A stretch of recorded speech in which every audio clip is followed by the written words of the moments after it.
નમસ્કાર મિત્રો, તો તમારું સ્વાગત છે મારી આ રેગ્યુલર હવામાન માહિતી આપતી યુટ્યુબ ચેનલ ઉપર અને હું છું તમારા મિત્ર રાકેશ મોઢવાડિયા। સૌપ્રથમ તમે આ ચેનલ ઉપર નવા હોય અને હજી સુધી જો ચેનલને સબસ્ક્રાઈબ ન કરી તો એકવાર જરૂરથી સબસ્ક્રાઈબરનું બટન પ્રેસ કરી દેજો એટલે મારી ચેનલ જે છે તે સબસ્ક્રાઈબ થઈ જાય।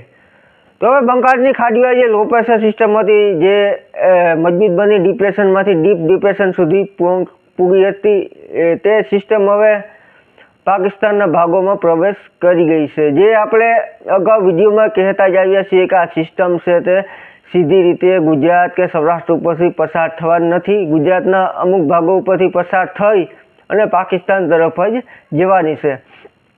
તો તે પ્રમાણે આપણે અત્યારે સિસ્ટમ છે તે પાકિસ્તાનના ભાગો ઉપર પહોંચી ગઈ છે। હવે આ સિસ્ટમનો જે ટ્રફ છે તે સૌરાષ્ટ્રના જે જામનગર, દ્વારકા, મોરબી જે પટ્ટો છે એમાંથી અત્યારે આપણે મિડ લેવલ ઉપર સર્ક્યુલેશનનો ટ્રફ લંબાઈ રહ્યો છે, પણ ખાસ કોઈ વરસાદની ગતિવિધિના વાવલ આપણે અત્યારે જણાતા નથી। કદાચ હજુ આવનાર સમયમાં ક્યાંક થોડો ઘણો છૂટોછવાયો વરસાદ પડી જાય તો નક્કી ના કહેવાય સિસ્ટમના ટ્રફના હિસાબે। બાકી આવનારી 24 કલાકમાં હવે આ ફિલ્મ સૌરાષ્ટ્ર માટે પૂરું થવાનું છે આ સિસ્ટમ બાબતનું જે છે તે। કચ્છમાં પણ 1-2 દિવસ બાદ રાહત થવા માંડશે, પણ હજુ આપણે કચ્છમાં શક્યતાઓ રહેશે। તો હવે આપણે આ રાઉન્ડની ખાસ આપણે વાત કરીએ તો રાઉન્ડમાં અગાઉ જ આપણે કહેલું હતું કે જે જુનાગઢ, પોરબંદર, દ્વારકા સાઈડનો પટ્ટો છે, જામનગરના અમુક ભાગોમાં સારો વરસાદ થશે, બાકી જે આ પટ્ટામાં આપણે આંશિક રીતે પાણીજોગ વરસાદ જ થશે, કોઈ ભારે વરસાદ કે અતિ ભારે વરસાદની શક્યતાઓ નથી અને છૂટોછવાયો જ રહેશે, જે અગાઉ આપણે પણ વિડીયોમાં કહેતા જ આવ્યા છીએ। તો બાકીના સૌરાષ્ટ્રમાં પણ આપણે જોઈએ તો સારો વરસાદ થયો છે, એમાં ના નહીં સારો વરસાદ રાઉન્ડ આવી ગયો છે, જેમાં જામનગરના ઘણા ભાગોમાં સારો વરસાદ થયો છે જામનગર જિલ્લાના, કેમ કે ત્યાં ખાસ જરૂર પણ હતી, તો ત્યાં અતિશય સારો કોઈ ભારે અતિભાર નથી, પણ આમ જોઈએ તો સારો વરસાદનો રાઉન્ડ સૌરાષ્ટ્રમાં આવ્યો છે।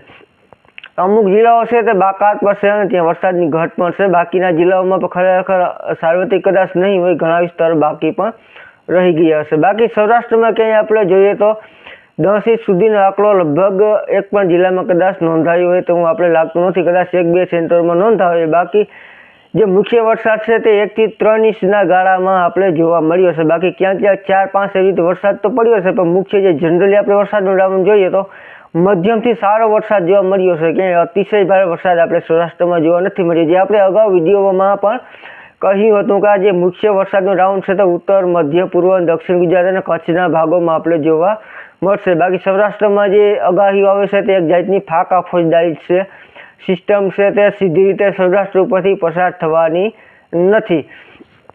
તો હવે આપણે વાત કરીએ તો ખરેખર સિસ્ટમ મજબૂત થઈ તેના હિસાબે અમુક ખેડૂત મિત્રોને ઘણી બધી નુકસાન થઈ હશે, કેમ કે ડિપ્રેશન, ડીપ ડિપ્રેશન સુધી સિસ્ટમ જાય એટલે ઝાટકાના પવનો 70-80 સુધી પણ કદાચ પહોંચી જતા હશે। તો આવામાં આપણે પાકમાં ખરેખર ઉત્તર ગુજરાતમાં ઘણા વિસ્તારોમાં અતિશય ભારે વરસાદ પણ 10 ઇંચ ઉપર પણ પડ્યો છે અને કચ્છના ભાગોમાં પણ પડ્યો છે।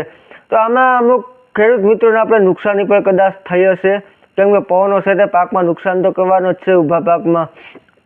તો આવી સ્થિતિ છે। તો અત્યારે આપણે જોઈએ તો સિસ્ટમ હજુ ઇફેક્ટ આની ઉત્તર ગુજરાત અને કચ્છમાં રહેશે, જ્યાં સૌરાષ્ટ્રમાં અત્યારે ટ્રફ તો લંબાઈ રહ્યો છે, પણ મોટે ભાગે કોઈ મોટો વરસાદનો વાવડ ક્યાંયથી આવતા નથી, છતાં પણ કદાચ આપણે 24 કલાક દરમિયાન ક્યાંક થોડો ઘણો વરસાદ પડી જાય, હળવો મધ્યમ ભારે તેવી શક્યતાઓ હાવ માની શકાય, હાવ નકારી ના શકાય, પણ કદાચ ક્યાંક પડી જાય તો પડી જાય એવી શક્યતાઓ આપણે હજુ 24 કલાક સુધી કદાચ રાખી શકાય। ત્યારબાદ આમાં આપણે શક્યતાઓમાં ઘટાડો થઈ જશે। જે મિત્રોને મગફળી સુકાતી હોય તેવામાં પાણી ચાલુ કરી દેવામાં કંઈ વાંધો નથી।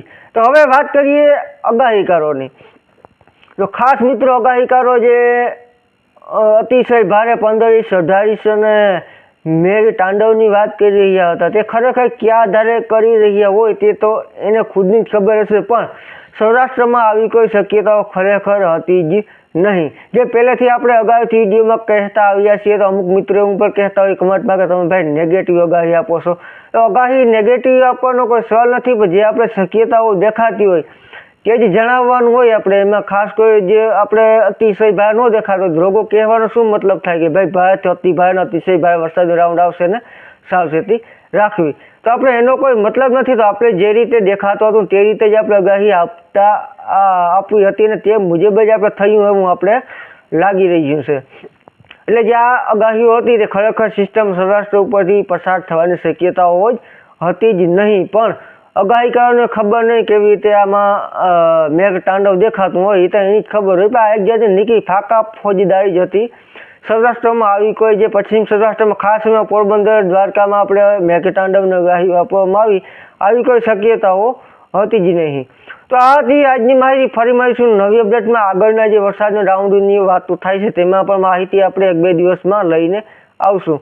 તો ફરી મળીશું નવી અપડેટમાં અને વિડીયોને જરૂરથી શેર કરી દેજો. આભાર.